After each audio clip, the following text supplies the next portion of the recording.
So amen. Well, grab your Bibles, open up to Luke chapter 2, and Merry Christmas, everybody. You know, I think one of the funny things about the holidays to me is that we spend a massive amount of energy and time trying to get things perfect, right? Well, whether it's trying to make the perfect gift or whether it's, I spent 3 days cooking a grand total of 30 pounds of smoked meat for my family for Christmas Eve. I'm not even exaggerating. It was a 17-pound turkey that we smoked and a 13-pound brisket that we smoked, plus all the other, and then we spent, it was great. And then we spent the entire day of Christmas Eve cooking like mac and cheese, mashed potatoes. Sorry, I know people haven't eaten breakfast, right? Desserts. Christina and I were cooking cookies for 2 days beforehand. We made peanut butter blossoms. So new pro tip here. You guys all know the peanut butter blossoms, the ones that are like peanut butter and you put a little Hershey Kiss in the middle. We've been doing them wrong our whole lives. You need to put Reese's miniature cups in the middle. And if you cook them in mini, so Christina used like miniature muffin trays. And so threw it in there, and then that way they get deeper, and so they're a little more moist and doughy. And then you put the Reese's cup in the middle, and it takes it to a whole new level. So we made a whole mess of them. My insulin levels are probably still too high from the last 2 days. I wish we were completely out of the peanut butter ones. Otherwise, I would have. I should have. COVID hesitations. Next year I'll bring a whole mess. Ooh, there is pie. Karen, let's thank Karen for the pie. Karen brought pie. See those on Zoom, you guys are missing pie. But Jose got some pie. Jose's like, don't point it out. he's hiding it. He's hiding it. So we spend all this time making food and cleaning the house, and we also spend time getting gifts. And so real quick, the title of today's lesson is the perfect gift. But what I want to talk about for a moment is, let's just open it up Bible talk style. So what is something that you've put a whole mess of effort into for a holiday? Either a gift or food, someone go ahead, raise your hand. What's something you put a whole mess of time or energy into getting the perfect something in preparation? I do it for gifts. Okay. For my kids, I have to have the perfect thing for each and every one of them. And the grandkids. Okay. So it's a lot of work, and yeah. So what's that look like? Trying to get the perfect gift for everyone? Is it like hours of online shopping? Is it standing in line at 2 in the morning? A lot of overtime ahead of time. Yep, George likes the days, so that's a lot of work. And then wrapping and getting it all to the post office or sending it on Amazon. Okay. And just waiting to get that Christmas morning, picture or FaceTime, and it doesn't come. It's like, lost in shipping. No. But yeah, just knowing that each of them are happy with what Okay. they got is a big deal. The most wanted toy was a cauldron for little girls that you mix in the little different things in it, and it bubbles up and steam comes out, and poof, a little teddy bear that talks, and you got to pet it. And that was on eBay for twice the amount of money. It turned into Gremlins for a minute, and then this thing pops out, and if you don't treat it just right, it's gonna turn evil. It is. Okay. It costs twice as much Whoa. on eBay. All right, so getting the perfect gift and Perfect gift. hours of overtime ahead of time, saving up, and then all the work looking for it. All right, Hassan. I'll try to keep it together, but helping my grandmother and my mother cook, preparing ahead of time, and even later on when I would go to different places, different brothers and sisters would be hosting things, and it's getting the meals together, finding the ingredients, making those. I made 2 pies yesterday, and kind of like I did for Thanksgiving, and just getting the crust and making sure the sweet potatoes was nice and soft before I took them out of the boiling water, and putting all the ingredients and mixing them in, and then baking them for 375 for a half an hour. Okay. So just preparing so that the food tastes excellent. Yeah. That they enjoy it. And I know a certain person will enjoy it. Okay. Everybody, it'll be going in 2 seconds. So I got to ask Hassan, Hassan, for those on Zoom that can't hear him, Hassan shared that it's all the prep and the cook time, right? So Hassan, I got to ask, are you someone who, when you cook massive amounts of food, the kitchen is a bomb? Or do you like, are you the type of person who like, because there's two types of people with Christmas cooking, right? There's the person who cooks a whole mess of food and you walk in the kitchen and it looks like a bomb of flour exploded. Or there's people who like, as they do everything, they're like also doing the double work of cleaning up as they go. And so you're like, did they even cook? Like, where did this come from? Which one? Are you the cleaner? Okay. As soon as I'm done, get it out of here. Okay. All right. All right. Do we have any of the messy cooks here? Anyone who will admit there? That's like Christina. Russ is pointing to Venus as he walks away. Like Russ was pointing to Venus as he walked as far away from her as he could. Just for the record. All right. All right. What else? Other things that you put a lot of energy into for the holidays? So I'm shopping to see my record, so my wife does all that.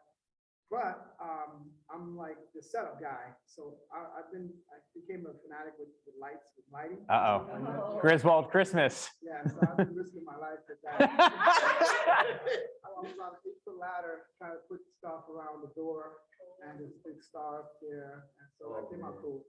And then just yesterday, in fact, we have this flimsy 4-foot ladder that I had to ask my father-in-law to come home so I could balance. And my wife did some flowering things, and I was putting up flowers around these lights. Anyway, so that's what I do. Okay. I just do the lighting and I risk my life doing that. There you go. I like that subtle, like, I just do lighting, risking my life for the joy of others. I do find it funny that like year round dads are like, we're not trying to light the whole neighborhood, like turn the lights off. And then Christmas comes, you're like, we're lighting the whole neighborhood. They're gonna see us from space. So I always think it's funny, like, so I love the houses that go all out for Christmas, but I love it when there's a house that goes all out and right next to it is someone who put one string of lights and a Grinch pulling them off the house. So that way it's like the easiest setup, but it looks great, you know? So hours of life risking, cold hands. Who has the highest utility bill? Yeah. But there's a place in Jersey that we used to always drive by. We used to hold up the whole street. But they the electric company would actually give them free bill for the month because they attracted had. Oh, that's cool. Yeah, it was cool. What was that, about Tiffany service? It was it Bayonne? It might have been Bayonne. That's like you got to know somebody who knows somebody kind of deal. Like, hey, we'll put a little donation box to PPL outside. You want to kill our power for the week? All right. What else? Things that take a whole mess of preparation. If you're on Zoom, you can put it in the chat, and Karen will get my attention. All right, go ahead, Karen.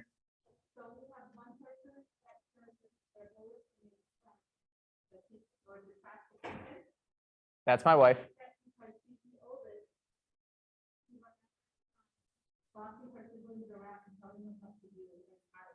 That's Christina.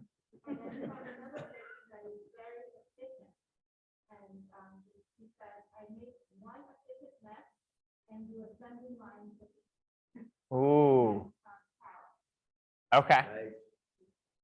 So we got people who are sharing. I was gonna say it back and I realized people on Zoom can read them. So anything else? Things that take it.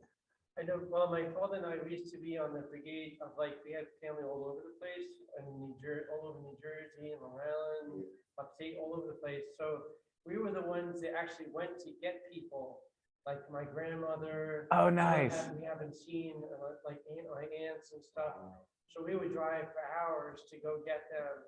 And it was just awesome because I'm just like, I knew what the house looked like before we left.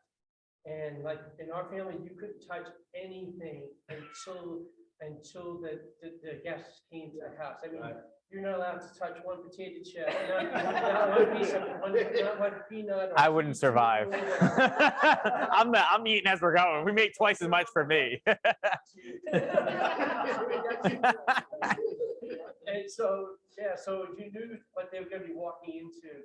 So you couldn't wait, like you were driving for like, 3 hours, eating like those sour ball candies while you're in the car, like, I got a sugar rush. I can't get in the car right now. And you just couldn't wait to get there, to see the look on their face when they walked through the door and they saw everybody and saw the whole spread and everything. Yeah. Oh, that's awesome. So driving all over the face of the place to get people and then finally being able to eat what's in the house. That's great. Stuck in the Lincoln Tunnel, you like?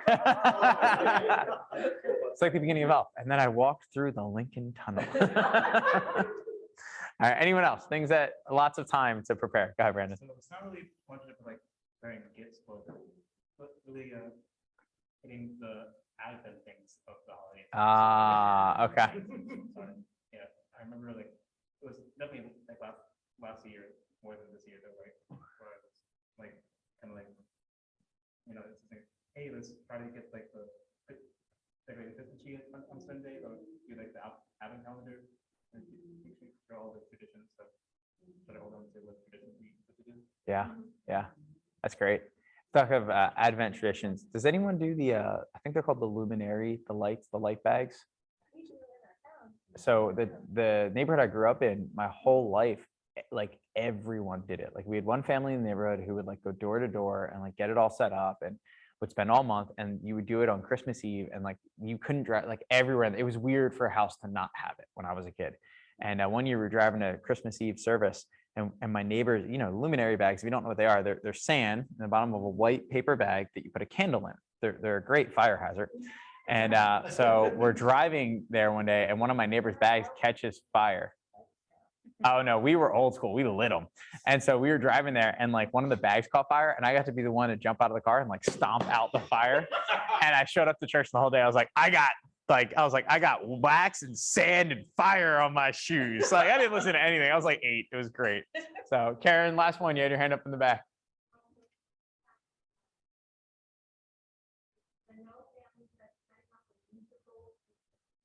What? That is a very no family to do. Like that is them. That's awesome.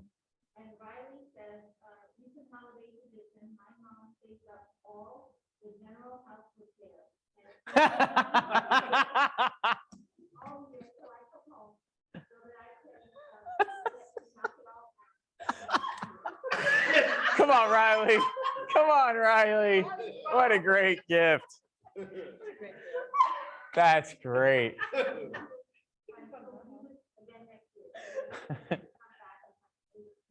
Oh, that's awesome. New traditions. So I'm sure you can't tell it all by knowing me, but I have someone who loves to like make things perfect. And like, I know, Helen, I know, right? It's so shocking. And so Christmas to me is an opportunity to do that. And, I love it. And it's funny because one of the things that I like to make perfect is like, I love getting someone the perfect gift or the perfect joke gift. Like, and I really spend time thinking about it. And so one year I got my father-in-law, we got him a gift card. I think it was like a gift card or like tickets to go see a game, but it was something that we knew would be a good gift. But I felt like I couldn't just, knowing his humor, I felt like I couldn't just give him a gift card. So I got this massive box, and I got the box and I put just enough bricks on the bottom of the box that it wasn't excessively heavy. Like it felt like, oh, there's something in here, but they fit. I got the right size box that like the weight to size ratio was accurate. And so you're like, this is about how much of a heavy box would feel. And you'd shake it and it wouldn't really move much. So it felt like whatever it was just solid in there. And I spent probably about 4 or 5 hours, like getting the right bricks. Like I had to cut one brick in half so it fit in the corner so it wasn't rattle room. And I like had to support the bottom of the box. And so I like triple taped the bottom of the box. And then we like wrapped it real nice and placed the gift card right on the top so you could see it, but like put like bubble wrap inside of it so the gift card wouldn't move. I go through hours of work and I hand it to him on Christmas. And he goes, watch it just be a gift card. And I was like, I quit. I'm done. I'm like, never again. He just guessed it right there, like on the spot. And then that's the other side of the coin, right? For all the holiday stuff is like, we put so much time and energy into it. And then we also put time and energy into something that doesn't go the way you expect it, right? Like, so I won't have people share those stories because sometimes they can get pretty bad, right? Like, like the Santa Claus where Tim Allen lights the entire house, the entire kitchen on fire with the turkey and has to go out to Denny's. But we've all been in those situations where like we put so much time and energy into something to make it perfect and it doesn't go well and it flops, right? And one of the things I love about the Christmas story about Jesus' birth is I do think it's a perfect example of like nothing really goes well. Like nothing goes the way that a newborn parent of the promised Messiah would expect it to go, right? So open your Bibles to Luke chapter 2. And I want you to think about it for just a moment, right? Like, imagine being Mary and Joseph and like coming to terms with the fact that you're about to give birth to God's son. Like you are about to bring the Messiah into the world. And Mary and Joseph, we're from humble backgrounds, and so they're not expecting probably these crazy ornate things, but you got to imagine that they had an expectation of what this birth was going to be like, right? Like, and put yourself in their shoes. Like imagine if you knew you were about to bring in God's chosen Messiah into this world. Like I'd at least dust the room that the birthing was going to take place in, right? Like I would go out of my way to make sure that whatever blanket like they had some type of scriptural meaning, or there'd be something, right? Like you would make so much energy into trying to figure out, how do I make this monumental moment, the most monumental moment in history, the single event that changes the way we track time, you would have some form of expectation for how it was going to go, right? And again, like I get stressed out if like the pancakes aren't fluffy enough for Christmas dinner. Like, so I can, or breakfast, like I can imagine what they're going through. And in Luke chapter 2, and we're going to start in verse 1. And if anyone doesn't have, I will read along on the screen just in case someone doesn't have the Bible. It says, in those days, actually, I'll read. Does anyone not have a Bible that needs to look at the screen? All right, there we go.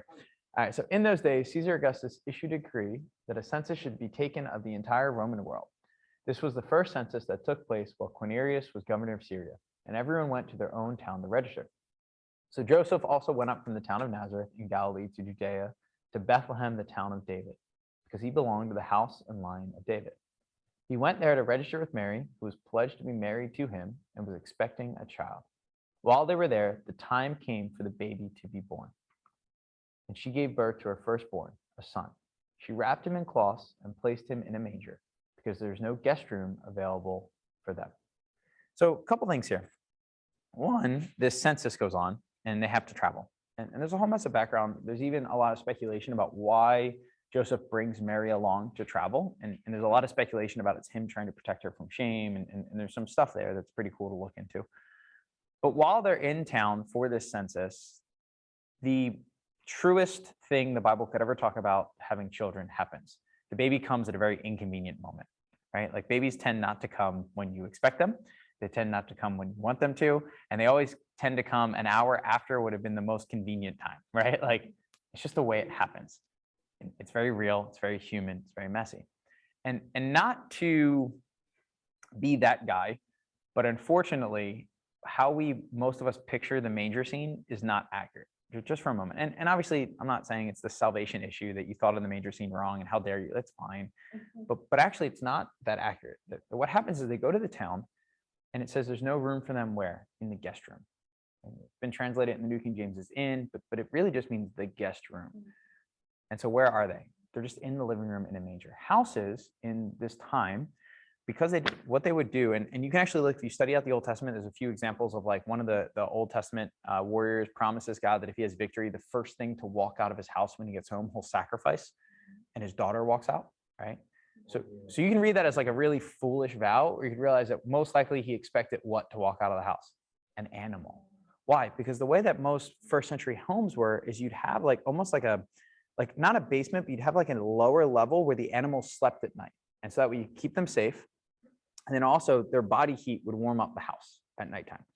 And so you'd have this under level of the house that's like half dug out, almost like a half a basement, where you'd have animals that you walked in at night and then you walked them out to graze during the day. And so you'd have kind of like the house goat or cow or whatever, and they'd come in the house and be under the house a day and then come back out. And to do that, you'd have in the middle of your floor in the living room, you'd have a hole that was just the manger, where you'd put food. You'd put straw and hay for the animals to eat out of and for warmth to escape. And so Mary and Joseph find a home where the guest room is already taken. But there's still hospitality to be seen. So the family says, well, the guest room is taken, but you can stay in our living room. You can sleep in the main living quarters of the rest of the family. And so here, Mary and Joseph are in just a random home showing them hospitality, surrounded by people they probably don't know, with other people crashing and surf couching at the time. And the only place to place the baby is just in this normal spot in the middle of the floor with a bunch of straw and hay where it can be comfortable. What's interesting is this is actually an incredibly normal birth. When the shepherds show up later in the story and they see the situation, if the shepherds who've just been told by the holy angels that it's the birth of the son, if they showed up and they saw Mary and Joseph just sitting in someone's barn, You really think the shepherds be like, sweet, welcome to the world, Messiah. We're going back to work. No, they'd be like, no, come to my house. Like, come, my family will host you better. Like, we'll feed you. Because hospitality was a thing of honor. The shepherds show up and they go, yeah, this is exactly what we would do. You'd be in a room full of other people right now, surrounded by people you don't know, placing the baby where we place our babies. This is just lower class, normal. And again, it's not what I would expect Mary and Joseph to imagine. Right? They're in a room, it's crowded, it's comfortable, there's a place to put the baby, but there's random strangers they don't know traveling into town. It's probably noisy. It's not what you would expect. And what I love about it, though, is this is what God decides.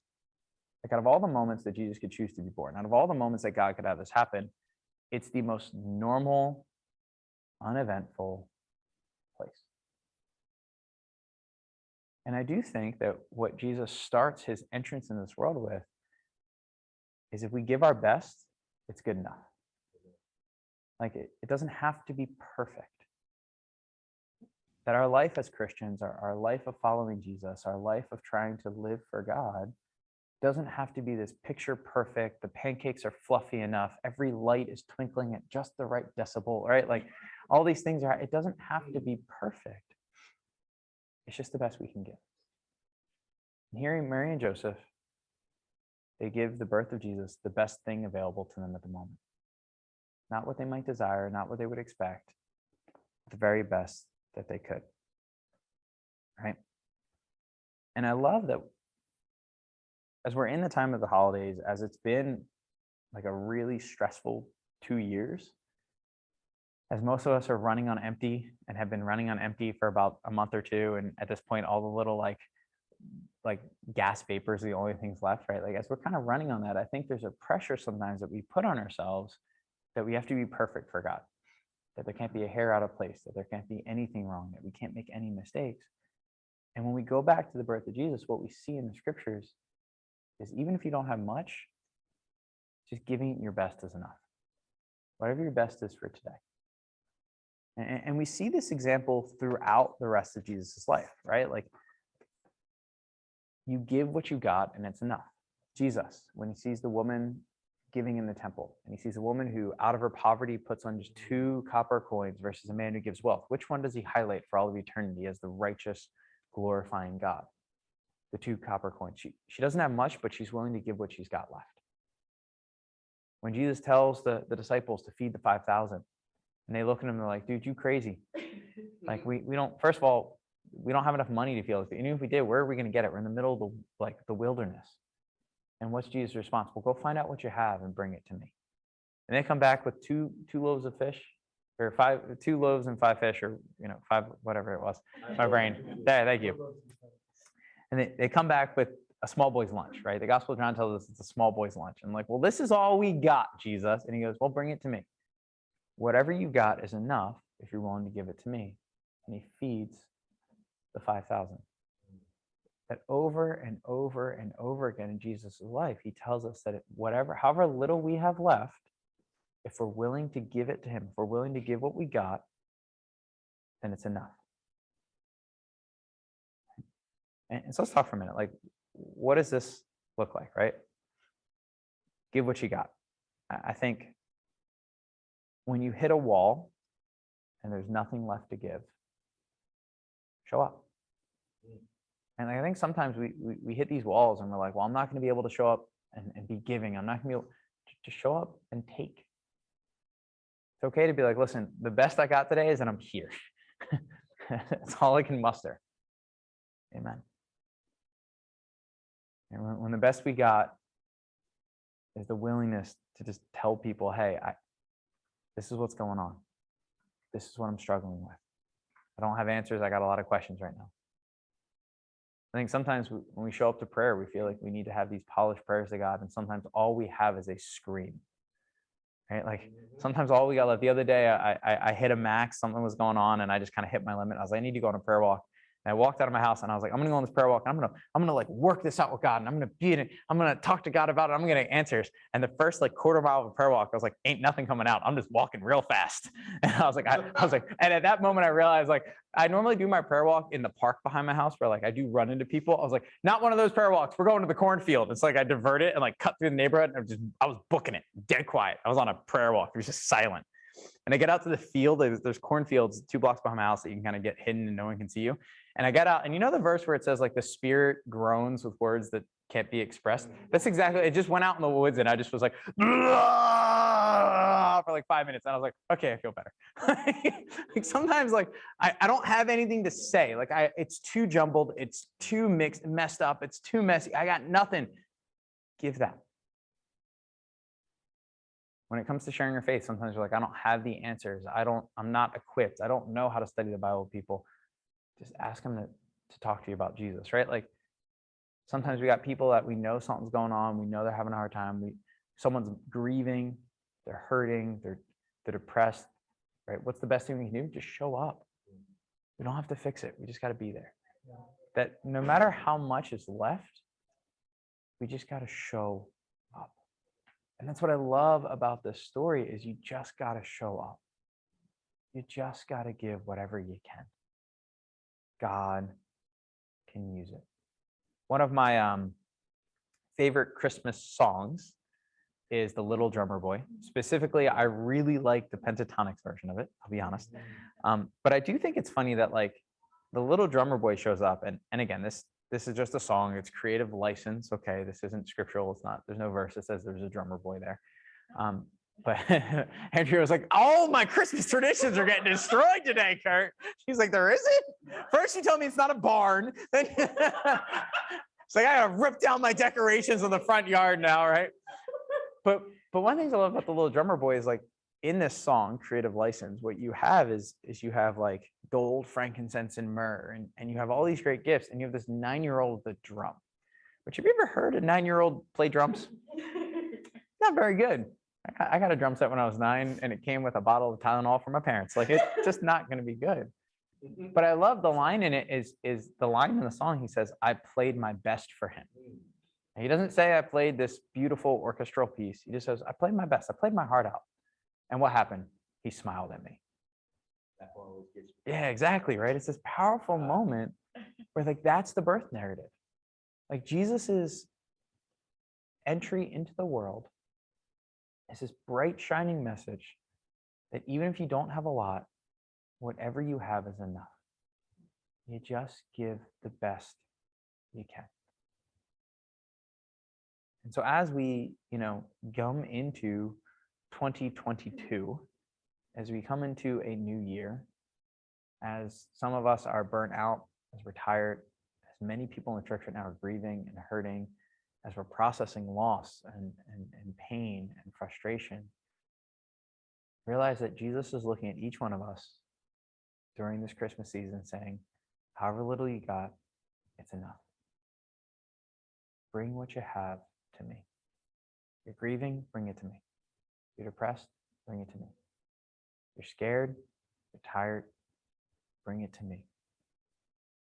We'll use it. As Jesus tells the disciples when they go to feed the 5,000, how much do you have? Go and find out, and then bring it here to me. All we have to do is give what we can. Amen? Amen. With that, we're going to have one final song, and then we will enjoy some fellowship.